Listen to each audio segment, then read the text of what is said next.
कहानी है रामपुर गांव की, जहां के मर्द महिलाओं को हमेशा नीचा दिखाने की कोशिश में रहते। अरे अभी तक खाना नहीं आया, क्या मुझे एक और शादी करने की जरूरत है? नहीं जी नहीं, ऐसा मत करना, वरना मैं कहाँ जाऊंगी। खाना लेकर मैं अभी आई जी। गांव की पंचायत में भी फैसले हमेशा औरतों के खिलाफ ही रहते। मैं जो फैसला सुनाता हूँ वो भगवान की आज्ञा होती है। इस लड़के ने अपने मन से शादी करके अच्छा नहीं किया। लड़के को घर भेज दो और इसकी शादी इसकी जाति की किसी लड़के से करवा दो, लेकिन ये लड़के, इसे तो गांव के बाहर निकाल दो। नहीं नहीं जमींदार साहब, ये क्या बोल रहे हैं? ऐसा नहीं हो सकता। मेरी बेटी मासूम है, इसे अच्छे बुरे की समझ नहीं है। अरे कहाँ जाएगी ये बेचारी? कहाँ जाएगी? इतनी चिंता है तो पूरे परिवार का गांव निकाला कर देते हैं। बेचारे पूरे बसे बसाए परिवार को गांव छोड़ना पड़ता है। चाहे जो हो, अगर बेटियों को कंट्रोल नहीं कर सकते तो गांव में रहने का कोई मतलब नहीं है। यहाँ औरतों को दब कर रहना होगा। कोई भी अपने हिसाब से कुछ नहीं कर सकता, सब ईश्वर की मर्जी से ही होगा। तभी गांव का एक आदमी दौड़ा दौड़ा आता है। सरपंच साहब, जमींदार साहब, वो कालिया है ना, उसकी बेटी पढ़ने के लिए शहर जा रही है। अच्छा, ये कब हो गया? और कालिया की हिम्मत कैसे हो गई ऐसा करने की? लेकर आओ उसे और उसकी बेटी को। बस फिर क्या था, हाजिर हो जाते हैं कालिया और उसकी बेटी सरपंच के सामने। और कालिया, ये क्या सुनने में आ रहा है? बेटी को इंजीनियर बना रहा है तू? और ये बता, गांव में तो स्कूल नहीं है, फिर कहां से इतनी क्लास पास कर गई तेरी बेटी? राधा, जो कि कालिया की बेटी है, उसे लगता है कि सरपंच उसकी तारीफ कर रहे हैं। सरपंच जी, मैंने ऑनलाइन पढ़ाई की है, डिस्टेंस लर्निंग से। सभी में मैंने अच्छे नंबर पाए हैं, जिसे देखते हुए शहर की इंजीनियरिंग कॉलेज में मुझे स्कॉलरशिप मिली है। वाह जी वाह, क्या होती है ये? पहले तो ये बताओ, फिर आगे की बात करते हैं। पूरा गांव राधा की बात सुन रहा था और राधा बोलती जा रही थी। तो ऐसे मैं फ्री में एक अच्छी शिक्षा लेकर गांव में जो कुछ परेशानियां हैं, जैसे बिजली, पानी और इंटरनेट जैसी समस्याओं के लिए काम करूंगी। मैं गांव को शहर से जोड़ने के लिए पुल का निर्माण करवाने का प्रस्ताव रखूंगी। मुझे पूरी उम्मीद है कि जल्द ही हमारा गांव भी तरक्की की राह पर चल पड़ेगा। राधा की बात सुनकर सारे गांव वाले ताली बजाने लगते हैं। सरपंच को समझ नहीं आता कि वो क्या करे। चुप रह नादान लड़की, गांव के खिलाफ जाने के लिए तुझे गांव से बेदखल कर दिया जाएगा, वो भी पूरे परिवार के साथ। और हाँ, अगर ठीक से गांव में रहना चाहती है तो ये पढ़ाई लिखाई छोड़ दे। हम तेरे लिए गांव का कोई होनहार लड़का देखेंगे। तभी गांव का एक आदमी बोल पड़ता है। अरे नहीं नहीं सरपंच जी, राधा बिटिया जो बता रही है, अगर वैसा हो जाए तो हम लोगों को पैसा कमाने के लिए बाहर नहीं जाना पड़ेगा।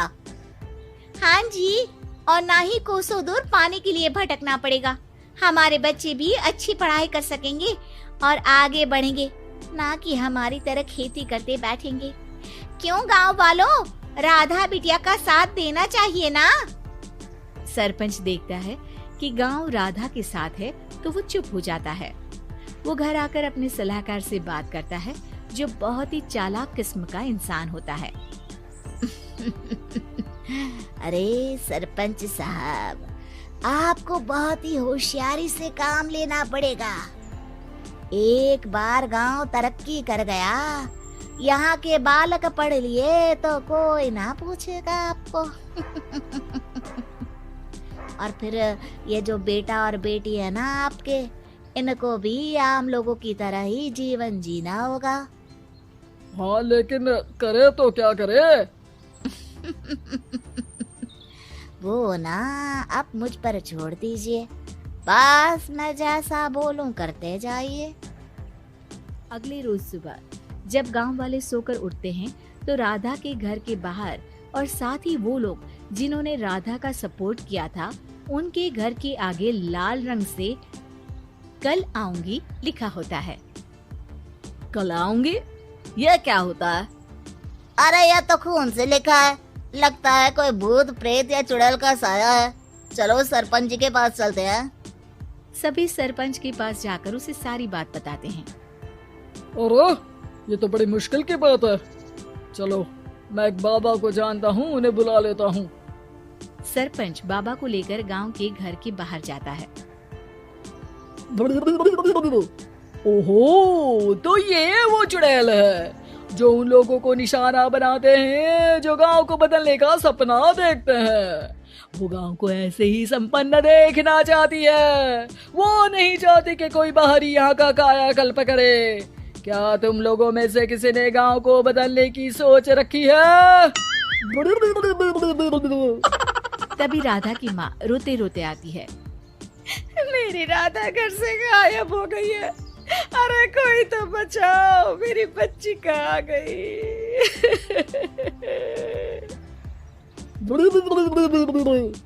ले गई वो चुड़ैल, तेरी बच्ची को ले गई। अब वो उसे श्रापित करके छोड़ेगी, उस पर चुड़ैल का साया हो जाएगा।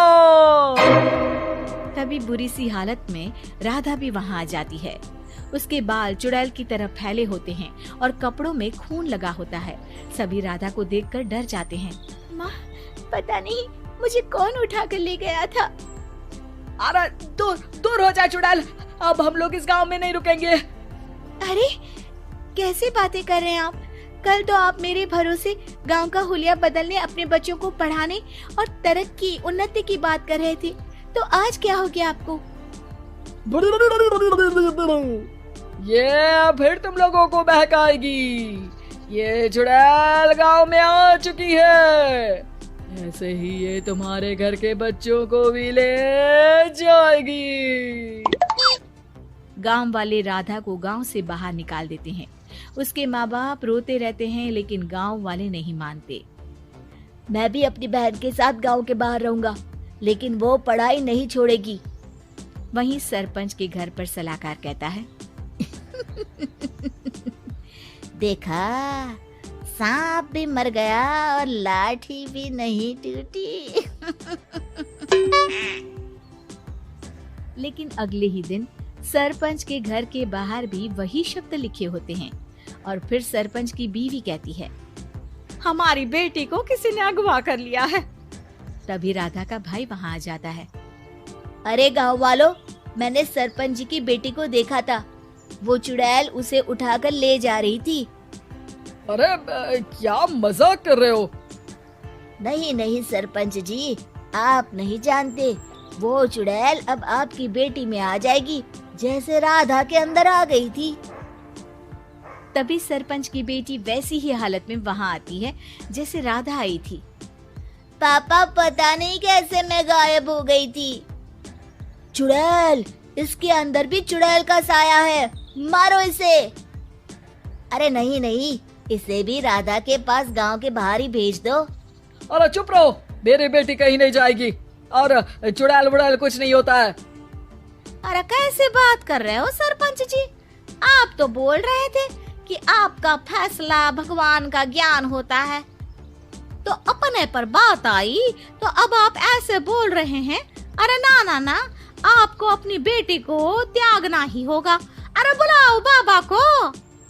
राधा का भाई बाबा को ले आता है, जिसे अब गांव वालों के डर के कारण सच बोलना पड़ता है। मैं कोई बाबा नहीं हूँ, मैं तो मोची था। ये सलाहकार महोदय ने मुझे कहा था एक्टिंग करने को। अब वो मुझे पैसे देने वाले हैं। अब मुझे माफ कर दो। गलती हो गई, मुझे माफ कर दो। तभी वहाँ राधा आ जाती है। देखा सरपंच जी, जब गांव के बच्चे साक्षर होंगे तो आप जैसे लोगों की चालाकी नहीं चलेगी।